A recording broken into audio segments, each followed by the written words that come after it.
தமிழக முதல்வர் அவர்களும் எங்களது உடன்பிறவா சகோதரருமாகிய அண்ணன் விஜய் அவர்களுக்கு எனது முதற்கண் வணக்கத்தை தெரிவித்துக் கொள்கிறேன்.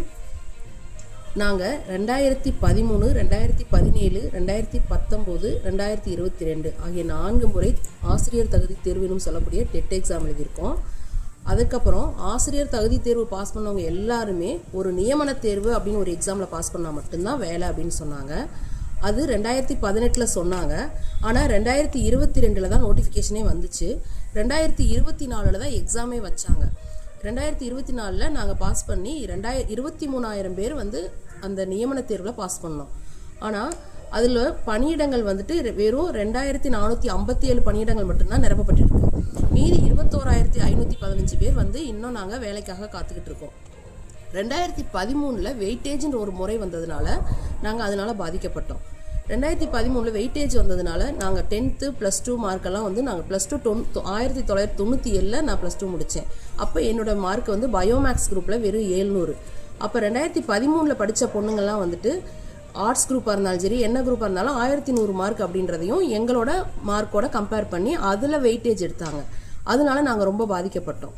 இப்போ இந்த தகுதி தேர்வில் பாஸ் பண்ணி நியமன தேர்வுன்னு வச்சதுலேயும் நாங்கள் 45 வயசுக்கு மேலே ஆயிடுச்சு. இதுக்கு மேலே எங்களால் ஞாபக சக்தியெல்லாம் ரொம்ப குறைஞ்சி போச்சு. எங்களோட குடும்ப சூழ்நிலைகள் பிரச்சனைகள் நிறைய இருக்குது. அதனால எங்களால் ஞாபக சக்தி இல்லை, பாஸ் பண்ண முடியல. ஆனால் இப்போ பாஸ் பண்ண பிள்ளைங்க எல்லாருமே கொஞ்சம் கம்மி வயசாக இருக்கவங்களாம் சீக்கிரம் பாஸ் பண்ணிடுறாங்க, நிறைய மார்க் வாங்கிடுறாங்க, அவங்க வேலைக்கு போயிடுறாங்க. மார்க் அடிப்படையில் பார்க்குறப்ப நாங்கள் பின்தங்கிடுறோம். அப்போ எங்களுக்கு வேலை கிடைக்க மாட்டேங்குது. எங்களுக்கு நிறைய குறைகள் நிறைய 30 பக்கத்துக்கு மேலே நாங்கள் குறைகள் சொல்ல மாதிரி எங்ககிட்ட நிறைய இருக்குது. உங்ககிட்ட சொல்லணும்னு நாங்கள் உங்களை பார்க்கறதுக்காக நிறைய தடவை முயற்சி பண்ணோம். அதனால் எங்களால் பார்க்க முடியல. மாணவர்கள் தான் இந்தியாவின் தூண்கள்னு சொல்கிறோம். ஆனால் வருங்கால இந்தியாவின் தூண்களாக இருக்கக்கூடிய அந்த மாணவர்களுக்கு அடித்தள கல்வி நல்லா தரமானதாக அமையணும் அப்படின்றதுக்காக நாங்கள் போராடிட்டு இருக்கோம். நாங்களும் 13 வருஷமாக போராடிட்டு இருக்கோம். இந்த கடந்த 2013 அப்புறம் இந்த 13 வருடங்களாக 1 முதல் 5ஆம் வகுப்பு வரை இருக்கக்கூடிய தொடக்க கல்விக்கு இது வரைக்கும் ஒரு போஸ்டிங் கூட போடவே கிடையாது. ஆனால் 2021, 22, 23 இதில் எல்லாத்துலேயும் நோட்டிஃபிகேஷன் கொடுத்தாங்க. இத்தனை பணியிடங்கள் இருக்குது, நீங்கள் எக்ஸாம் எழுதலாம் நோட்டிஃபிகேஷன் கொடுத்தாங்க. ஆனால் எக்ஸாம் வைக்கலை. அதில் ஒரு 10,000 போஸ்டிங் பக்கத்தில் சொன்னாங்க. இது வரைக்கும் எந்த ஒரு பணியிடமும் நிரப்பப்படலை. கடைசியாக 2024 எக்ஸாம் வச்சாங்க. 25 2024 வெறும் 2,457 போஸ்டிங் மட்டும்தான் போட்டிருக்காங்க. நாங்கள் உங்களை பார்த்து எங்களோட கோரிக்கைகள்லாம் நிறையா சொல்லணும்னு இருக்கோம்.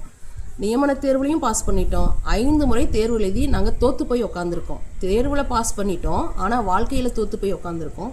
எங்களுக்கு நீங்கள் எப்படியாவது பணி நியமன ஆணை வழங்குறதுக்கு தயவு செய்து பரிசீலனை பண்ணுங்கள்.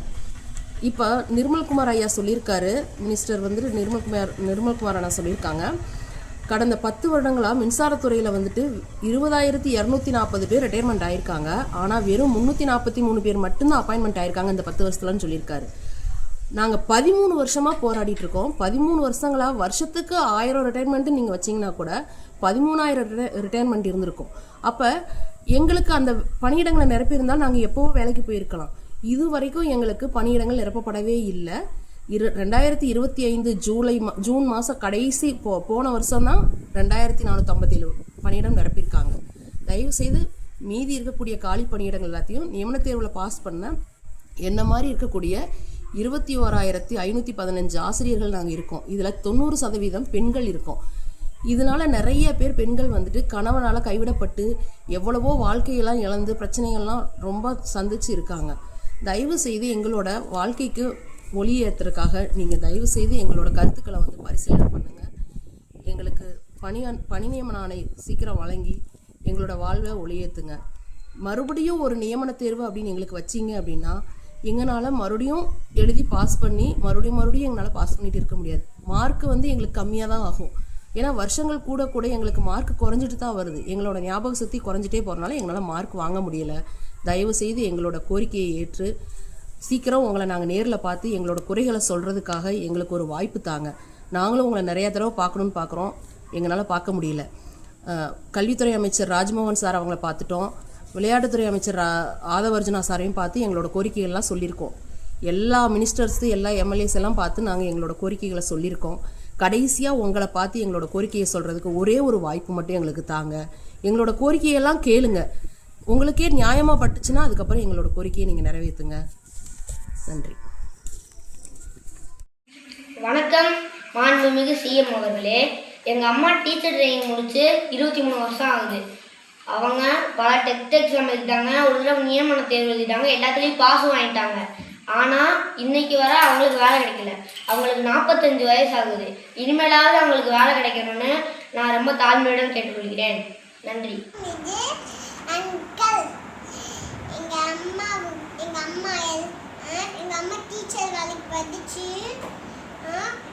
டீச்சர் வேலைக்கு படிச்சிச்சு. எங்கள் அம்மாவுக்கு இன்னும் வேலை போட்டு தரல. எங்கள் அம்மா மாதிரி இருக்கிறவங்களுக்கும் எங்கள் அம்மாவுக்கும் போட்டு தாங்க முக்கியமா, ப்ளீஸ் மாமா. அப்போ எங்கள் அம்மா மாதிரி இருக்கிறவங்களுக்கும் போட்டுட்டாங்க, எங்கள் அம்மாவுக்கும் போட்டுட்டாங்க, ப்ளீஸ் விஜய் மாமா. நன்றி. வணக்கம்.